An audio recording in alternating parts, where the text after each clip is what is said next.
Innovation Insights. My name is Christoph Frei. I'm here with Nigel Purcell from Engie New Ventures. You're the investment director. Welcome. There's a lot of stuff going on in the grand energy transition. What are the issues, some of the issues that you're personally most interested in? Well, thanks very much for having me here this afternoon. So it's a great question, and you know, one of the things that particularly excites me is EV charging, and in particular the different parts of this value chain. So one of our investments was, of course, in EVBox, and we of course have looked at various different parts of the value chain surrounding EVBox, and this is a particularly exciting area for us that we see a lot of potential in. You're obviously in the CVC space. You know, what makes corporate venture successful? Yeah, so it's again another good question. One of the key things for me is the actual, to go back to the beginning, is when you actually set up the CVC, and particularly the governance structure that you use. For example, there's as many different options to set up corporate venturing as there is days of rain per year in Ireland. But you know, one of the things that you can do is, instead of investing off your balance sheet, for example, you can have your own fund. The reason being that the life cycle of the corporate life cycle versus the life cycle of a startup are different. Corporate life cycle tends to be much shorter, so you want to insulate yourself from the up and down and make sure that you can credibly demonstrate to a startup that indeed you're not going to change your mind next year, for example.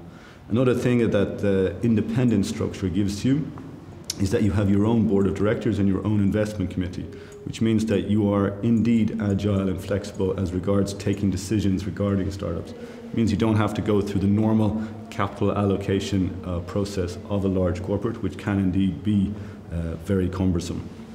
So another thing is, these types of things would be quite key. And then it's a question of your approach to the startup and the interaction between corporate and startup. So for example, board seats is one of the things that can be of particular interest.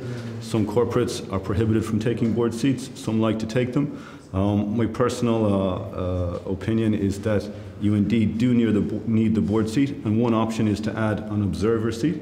The reason being is that this feeds into the collaboration between the startup and the corporate, and this collaboration aspect is particularly important, because that's one of the value props that indeed a corporate would bring to a startup. They are, you know, a startup has many different things that it's able to do positively. It's able to be creative, it's able to be agile, it has a great, very driven management team. But one of the things they struggle with is access to the market. And us as a corporate, we have access to that customer. We've been around for decades, hundreds of years in some cases. We have access to that partner or to that customer.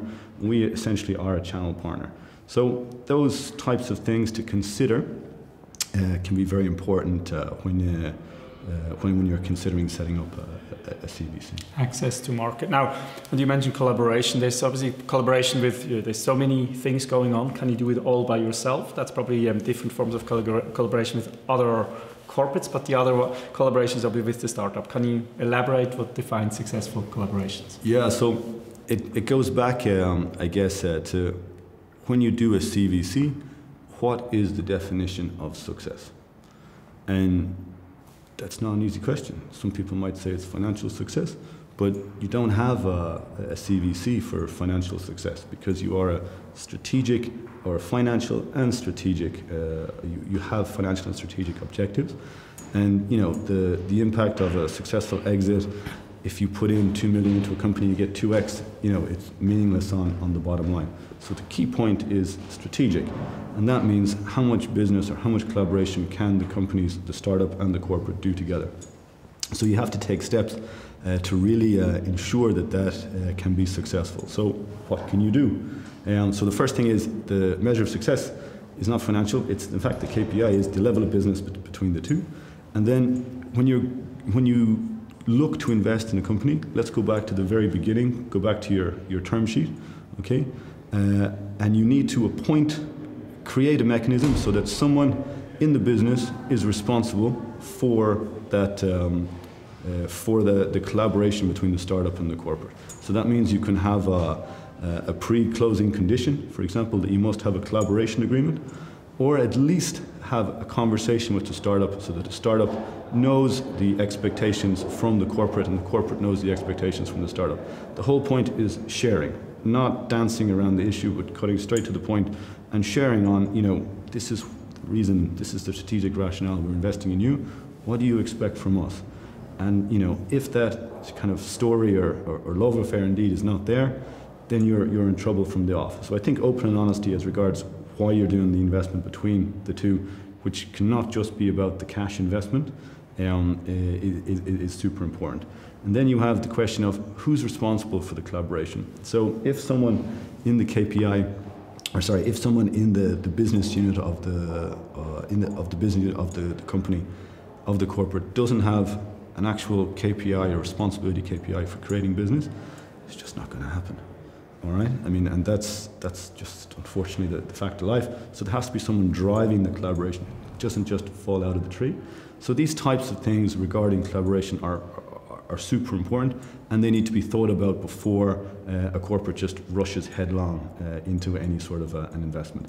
And in my opinion, you get a far healthier relationship between the two parties in the long run. And don't forget, these investments are they're not tech investments. So I didn't mention at the beginning, but I'm in clean tech.